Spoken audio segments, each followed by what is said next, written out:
Hi, welcome to the Recession Proof Investing series where we have top experts sharing tips and strategies to create lasting success and financial freedom. Today we have Natalie Bullen with us. I'm so excited to have you here, Natalie. Can you I'm share a bit? excited to be here. Awesome. Can you share a bit about your background and the work that you do for our audience? Sure. I am Natalie Bullen.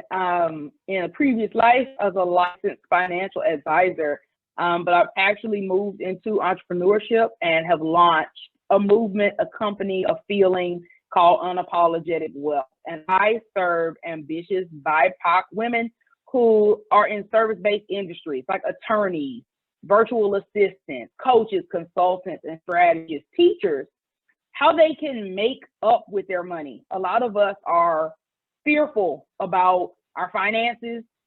We're not confident with our capital, and it shows in our business revenue goals. We're earning below our purpose, and we're working a business that frankly doesn't pay us a salary. A lot of us are in expensive hobbies, and I am here to elevate us all to the unapologetic wealth that we deserve. I love that. I love what you mentioned expensive hobbies versus a business because businesses are to generate income. If that's not happening, for sure, then it becomes more a hobby than a business. So, with last year with COVID, that was a very trying time for a lot of persons. Wanted to check with you then. How was it for you and your clients last year? Last year, actually, financially was really good for most of my clients. Oh, If you were invested in the stock market, you're up. mm-hmm. So if you were positioned correctly, you actually were able to take advantage of the dip in the market last March.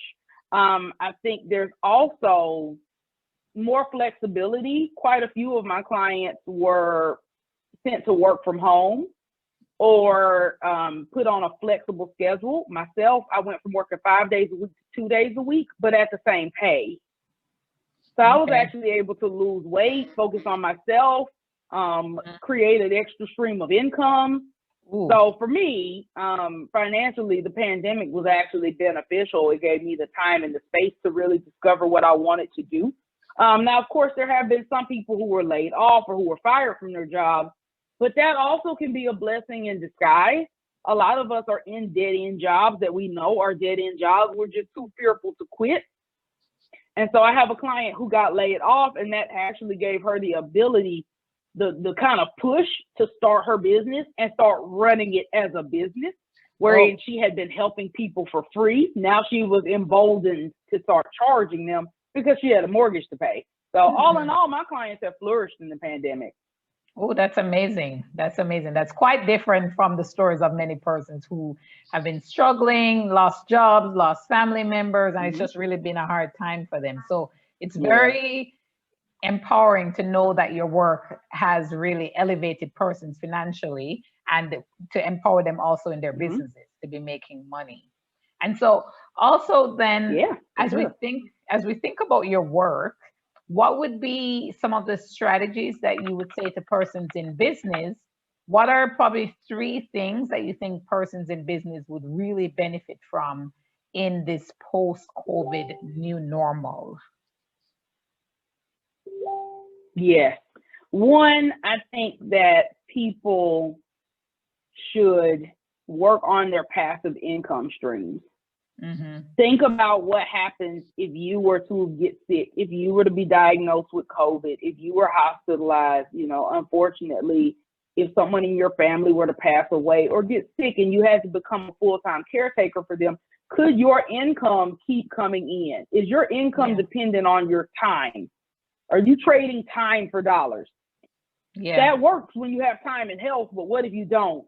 So I would advise people to look at their passive income options, look at ways that they can invest in maybe the stock market or in real estate, look at ways you can create a digital product in your business, a workshop, a masterclass, something that's pre-recorded that you can sell on Evergreen.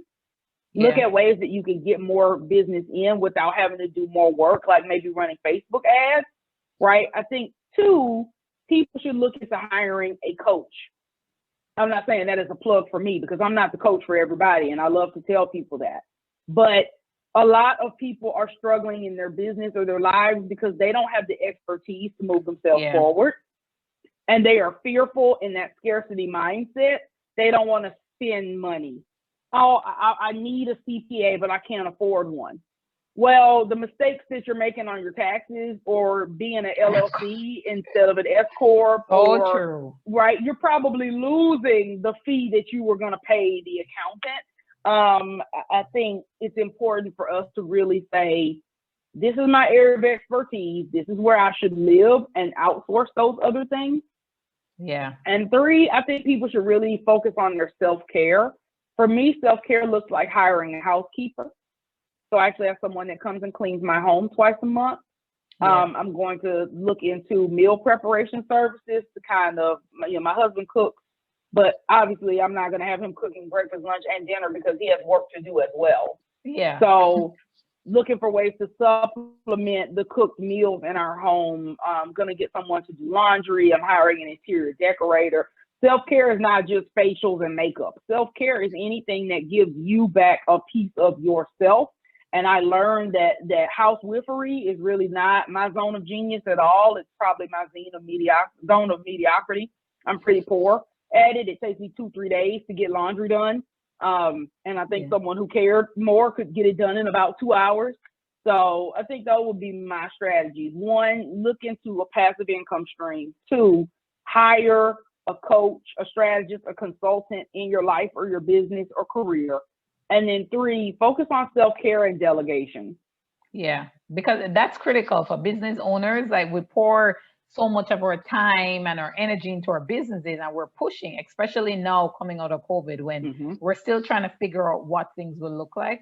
So you can get lost very easily in the day-to-day and be working in your business versus working on your business. So for our business owners out there, self-care critical for sure. Absolutely agree with that.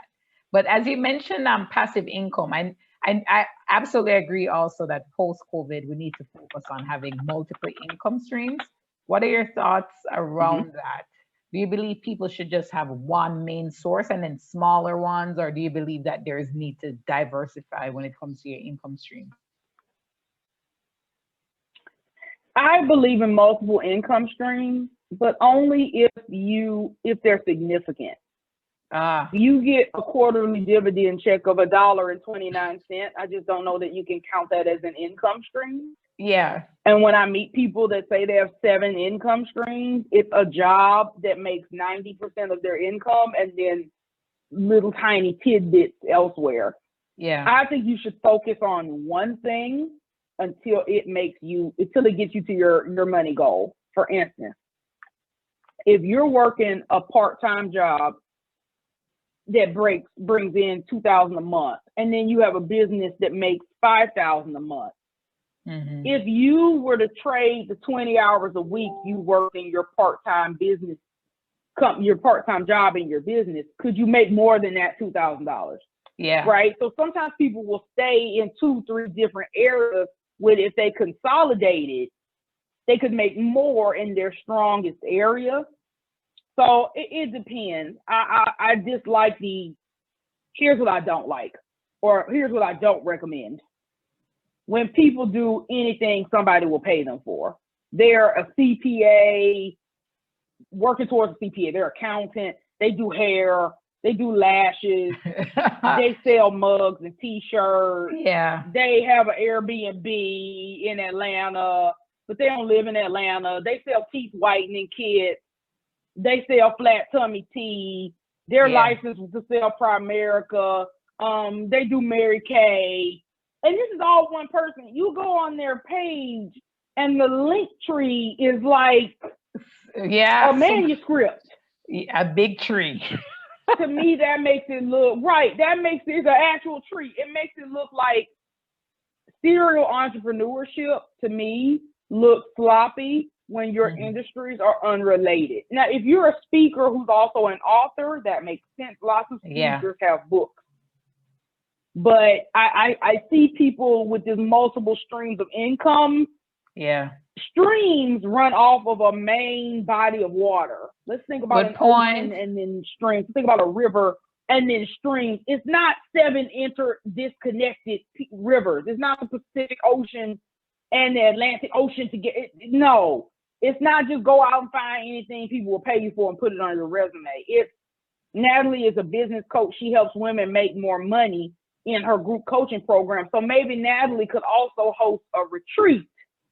And the retreat could be for women to disconnect from their husband, their children, and spend 3 days focusing on their business, because Natalie realizes, hey, my clients are distracted when they're on calls with me. They're distracted by their children. They're distracted by their husband. They can't get any rest, any peace. I go to do a clubhouse room. The kids are screaming in the background. They're not really getting as much. So you know what, Natalie, maybe you should fly to Hawaii and make them completely unplugged from technology for 3 days to get their business together. Oh, yeah. That could be a revenue retreat, could be a stream of income for me. But it's not a whole new business. It's not Natalie deciding that now it's time for her to finally be a sumo wrestler. So true. Because she's put on so much weight, she should go be a sumo wrestler now, right? It doesn't make sense. So I think people forget a stream has to come off a main body of water. It should be connected to what you're already doing, not a disparate, disjointed idea that people have to go, really? Keisha do hair now? I thought Keisha sold stocks. Right. Yeah. Yeah. That's very powerful, because for me, I teach people how to invest, but then I'm not going to get up and say, let me start selling wigs. Very different skill sets. I have no interest in doing that. Yeah. I can teach you about financials and investing and what to look for, but do I know about wigs? No. So why go there? That's very powerful indeed.